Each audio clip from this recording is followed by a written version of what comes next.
Hello everyone, welcome to our channel. इस week में markets में हमें काफी मिक्स्ड इमोशंस दिखे। अगर देखा जाए तो कल करीबन 2% और 2.5% तक स्मॉल कैप और मिड कैप में फॉल दिखाई दिया और उसी के साथ में निफ्टी और बैंक निफ्टी के इंडेक्स ऑल टाइम हाई पर थे। बैंक निफ्टी में करीबन 500 पॉइंट्स की रैली दिखाई दी।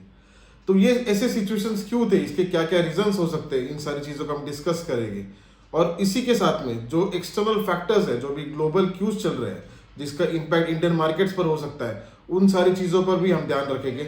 और फिलहाल ही में जो आईएफएल के ऊपर जो रेगुलेशंस है और जिसके नतीजा ये हुआ कि आईएफएल करीबन 36% नीचे गिरा है, तो क्या ये कंटिन्यू होगा और क्या क्या रेगुलेशंस आए, ये सारी चीज़ों पर हम डिस्कस करेंगे। पहले अगर देखा जाए तो ऐसा क्यों था कि स्मॉल कैप और मिड कैप में इतना बड़ा फॉल हमें दिखाई दे रहा है और उसी के साथ में जो इंडेक्स है वो ऊपर और ऊपर बढ़ते जा रहे हैं। तो इसका बेसिकली काफ़ी कुछ रीजंस हो सकते हैं, लेकिन मुझे जो लगते हैं जो रीजंस हो सकते हैं वो वैल्यूएशन का एक है, क्योंकि वैल्यूएशंस काफ़ी हाई हो चुके हैं तो उसके कारण कुछ प्रॉफिट बुकिंग भी होने के चांसेस काफ़ी है। क्योंकि बेसिकली होता क्या है कि जब कोई स्टॉक होता है, जब वो ओवर वैल्यूड हो जाता है या फिर ओवर उसकी प्राइस हो जाती है, तो उसके बाद में कुछ हद तक उसमें प्रॉफिट बुकिंग भी हमें दिख सकती है। और ये वैल्यूएशंस का जो बर्डन है वो मार्केट में भी फिलहाल घूम ही रहा है। उसी के साथ में अभी फिलहाल ही में जो न्यूज़ आई थी एएमएफआई की और सेबी की, कि जो भी म्यूचुअल फंड कंपनीज है उन्होंने रिस्क मैनेज करने के लिए स्मॉल कैप और मिड कैप में कुछ रेगुलेशंस लाने चाहिए। तो उसका भी कुछ नतीजा ये हुआ होगा कि कुछ हद तक उसमें प्रॉफिट बुकिंग और कुछ हद तक उसमें जो फंड्स थे वो बाहर निकाले हुए होंगे और उसी के कारण हमें उसमें एक फॉल दिखाई दिया। और दूसरा जो टॉपिक है वो यूएस फेड रेट कट के बारे में है। काफ़ी दिनों से अगर देखा जाए कि तो रेट कट्स के बारे में बात चल रही है, लेकिन हमेशा कुछ ना कुछ न्यूज़ आ जाती है और उसका इम्पैक्ट यूएस मार्केट्स पर हो रहा है।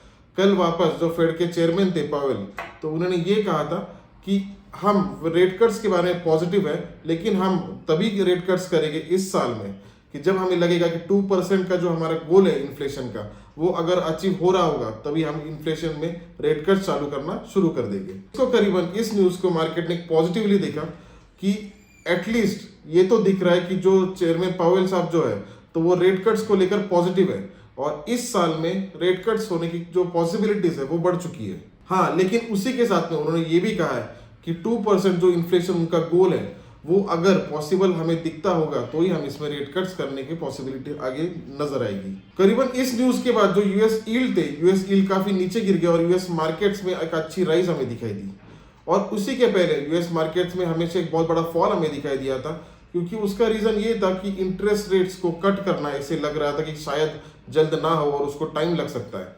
अभी भी ऐसा कुछ क्लियर पिक्चर नहीं हुआ कि इंटरेस्ट रेट्स को कट किया जाएगा, लेकिन हाँ, इस स्पीच के बाद ऐसा एक लग रहा है कि पॉसिबिलिटीज इस साल में हमें दिख सकते हैं। उसी के साथ में आगे जाके जो डेटा जो निकल के आएगा यूएस मार्केट्स में वो काफी इंपॉर्टेंट होगा, क्योंकि उसी के ऊपर डिपेंड होगा कि रेट कट्स कितना फास्ट हो गए और कब हम रेट कट्स देख सकते हैं। कल अगर देखा जाए तो कल जॉब्स का डेटा निकल के आने वाला है और उस पर पूरी दुनिया का ध्यान रहेगा कि ये जॉब डेटा कैसे निकल के आता है और उसको बेसिकली ये जॉब डेटा को देखते हुए यूएस मार्केट्स डिस्काउंट करेंगे और उसके हिसाब से वो रिएक्ट करेंगे। थर्ड जो हमारा टॉपिक है वो ये है कि अभी फिलहाल में हमने सुना था कि मूडीज ने जो जीडीपी ग्रोथ का जो अनुमान था वो बढ़ा दिया था। उसी के साथ में वर्ल्ड बैंक ने भी इंडियन जीडीपी का जो अनुमान था वो बढ़ा दिया था। अभी फिलहाल ही में क्रिसिल कंपनी जो है उन्होंने भी जो जीडीपी का जो ग्रोथ का हमारा डेटा था उसको वापस बढ़ा दिया है। वो करीबन 6.4 से 6.8% किया गया है और उनका कहना ये था कि इन्फ्लेशन भी बहुत ज्यादा प्रॉब्लमेटिक नहीं होगा और इन्फ्लेशन कंट्रोल में रह सकता है। तो इसी कारण यूएस की जितने भी कंपनीज है या फिर अन्य जितने भी कंपनीज है वो सारी कंपनीज इंडियन मार्केट्स का जो जीडीपी ग्रोथ को लेकर जो एक्सपेक्टेशन है वो बढ़ा रहे हैं। तो ये एक अच्छी खबर है इंडियन मार्केट्स के लिए कि जो बाहर की ऑर्गेनाइजेशंस है उनको इंडियन मार्केट्स में एक फेथ दिखाई दे रहा है और एक ग्रोथ की अपॉर्चुनिटी दिखाई दे रही है।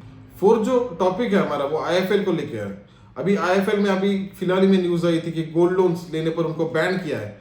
तो उसका बेसिकली रीजंस काफी थे और ये न्यूज आने के बाद में करीबन आईएफएल में 36% का फॉल दिखाई दिया उसके शेयर प्राइस में। एक बहुत बड़ा फॉल हमें आईएफएल में दिखाई दिया।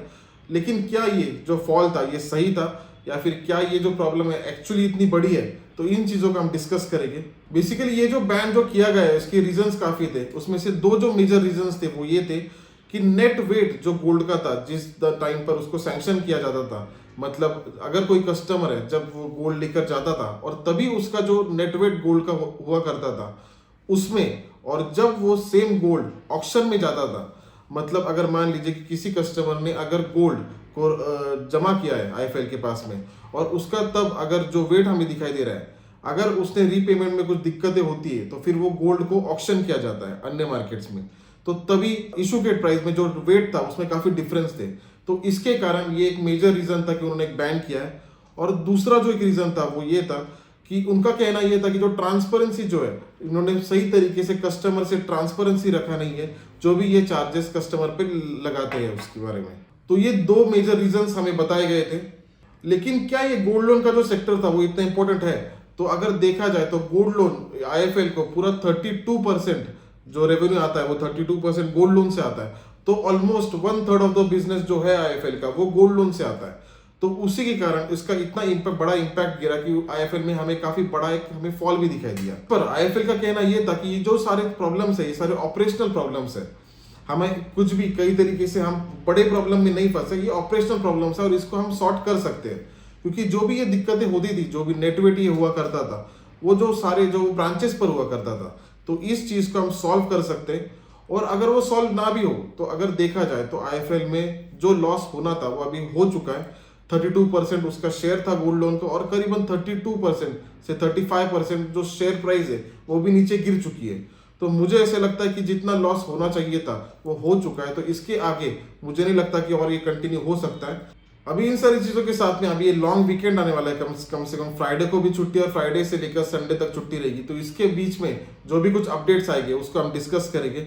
और हमारा जो फ्री टेलीग्राम चैनल है, इसकी लिंक इस डिस्क्रिप्शन में दी गई है, उस पर मैं सारे अपडेट्स दिया करता हूँ। ये पूरी तरह से फ्री है, आप उसको ज्वाइन कर सकते हो। और आई होप ये वीडियो आपको बेनिफिशियल रहे। Thank you.